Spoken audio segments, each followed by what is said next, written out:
কাঁপিয়ে দিল।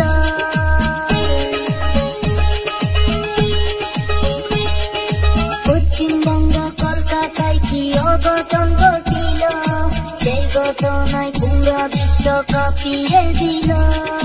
মমিতার ঘটনা শুনলে কলজা পাইটা যায়, 18 জন মানুষ মিলে দর্শন কইরা যায়। কি অপরাধ কইরা ছিল জালিম তোমাদের, মায়ের বুকটা খালি কইরা দিয়াছো কে?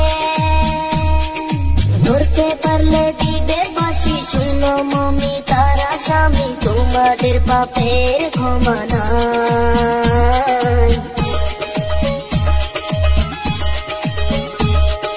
কেমন মানুষ বানাইছ উপর আল্লাহ দুনিয়ায়, নারী জাতের ইজ্জত তারা করতে নাহি পায়। মায়ের বুকটা খালি করলে এখন মায়ে কান্দে বসে, চোখের পানি মুছার কেহ নাই। মায়ের কান্দন শুনে আল্লাহর আরশে কাঁপে, কেমন কইরা তাইরা